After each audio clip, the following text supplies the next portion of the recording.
네, 기업계의 호악재를 짚어보는 한 주간 기업 기상도 시간입니다. 네, 이번 주에는 봄 날씨에 어울리게 시장을 획기적으로 치고 나간 기업이 있는가 하면 또 고질적 문제에 발목 잡힌 기업도 있었습니다. 이번 주 기업계 뉴스 흐름을 김종수 기자가 짚어드립니다. 주간 기업 뉴스 리뷰, 한 주간 기업 기상도입니다. 맑고 흐린 기업들의 뉴스 흐름 지금부터 짚어보겠습니다. 먼저 맑은 기업입니다. 백화점 시작 21년 만에 업계 4위에 오른 AK플라자입니다. 백화점 업계는 롯데, 현대, 신세계, 빅3가 전국을 장악하고 있습니다. 인터넷 외계어를 쓰자면 넘사벽이라고 하던가요? 그런데 AK플라자 지난해 매출에서 4위 갤러리아를 제쳤습니다. 장기 불황에도 지난 3년간 연평균 8%씩 성장했다는 게 눈에 띄는 대목인데요. 이 정도면 업계에선 지각 변동이라고 합니다. 이번엔 정보기술 시장에서 각각 하드웨어, 소프트웨어의 최강자인 삼성전자와 마이크로소프트의 제휴 소식입니다. 갤럭시 S6와 엣지부터 삼성의 스마트 기기에 메모 서비스, 저장 서비스 등등 MS의 서비스를 탑재한다는 게 골자입니다. 태블릿에는 MS 오피스도 넣습니다. 두 회사 초기 스마트폰 옴니아에서 제휴했다 실패했었죠. 그 뒤 삼성이 안드로이드에 주력하면서 멀어졌다. 지난해 이재용 부회장, 나델라 MSCEO가 만나면서 다시 손을 잡았습니다. 구글 의존도를 낮추려는 삼성, PC 시대의 영화를 모바일에서 재현해보려는 MS. 이건 이해가 맞는데요. MS가 노키아를 사서 스마트폰 사업을 하고 있기 때문에 완전한 찰떡궁합은 어렵습니다. 두 회사, 5월 동주란 말이 이렇게 꼭 맞기도 어려울 겁니다. 이번엔 흐림 기업입니다. 먼저 공정거래위원회의 담합으로 덜미 잡힌 사료 회사들입니다.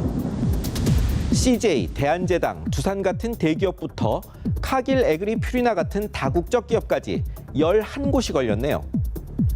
공정위발 소식을 보니 2006년부터 5년간 사장부터 간부들까지 만나 가축별 사료값 인상폭 시기까지 논의했다는군요. 5년에 걸쳐 매출이 수조 원이라 법대로 하면 과징금이 수천억 원이 될 수도 있습니다. 시장 경제 역사가 짧은 우리나라 대기업들, 규제는 싫다면서 담합을 정당방위쯤으로 착각하는데요. 분명한 것은 담합이야말로 시장을 어지럽히는 무거운 범죄란 겁니다. 다음은 콧대가 너무 높아 문제인 명품, 아니 사치품 브랜드들입니다. 그야말로 값 행세하다 갑자기 콧대가 낮아졌습니다. 그중 원화 강세도 값올리고 관세 내려도 값올려서 사두면 돈 번다는 샤테크까지 만들어낸 샤넬. 세일도 안 하더니 갑자기 최대 20%까지 내렸죠. 구찌 버버리는 면세점에서 할인하고요. 태그호이어 시계 최고 27% 내렸답니다. 그 이유 알 사람은 다 압니다. 없어 못 팔던 아시아 시장이 불황에 부패 단속에 전 같지 않다는 거죠. 이 브랜드들 언제 또 갑자기 값 올리기로 돌아설까요? 이번엔 롯데건설입니다.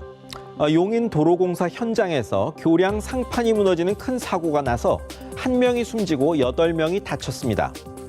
아시다시피 이 회사 그간 좀 괴로웠습니다. 123층짜리 제2롯데월드타워 임시 개장을 하면서 물이 샌다, 진동에 큰 소음이 났다, 문짝이 떨어졌다, 심지어 공사장 근로자 사망까지 정말 일이 나도 이렇게 나기 힘들 지경이었죠. 그래서 매월 안전 설명회를 연다, 회장이 직접 챙긴다 한 뒤 좀 잠잠하더니 이번엔 딴 데서 일이 터진 겁니다. 제2롯데월드 100층 돌파한 날 신동빈 회장 이야기 한번 들어보시죠. 안전은 최우선으로 우리가 좋은 건물, 그리고 우리나라 대표할 수 있는, 상징할 수 있는 그런 건물을 짓겠습니다. 신 회장님, 교량공사는 대표 상징 건물이 아니라 신경 덜 쓰신 건가요? 한번 묻고 싶습니다. 마지막은 요새 갑각기 전쟁을 벌였던 이마트, 롯데마트, 홈플러스 3대 대형마트입니다. 남의 가격표 미리 빼내고 더 깎고 전쟁도 이런 전쟁이 없었습니다. 시작은 고객 감사다, 고객 정보 판매에 대한 사과다 했는데 사실 사생결단에 나선 진짜 이유는 따로 있습니다. 세 점포 빼면 3년 연속 매출이 줄고 영업이익률이 최고 절반까지 떨어진 겁니다.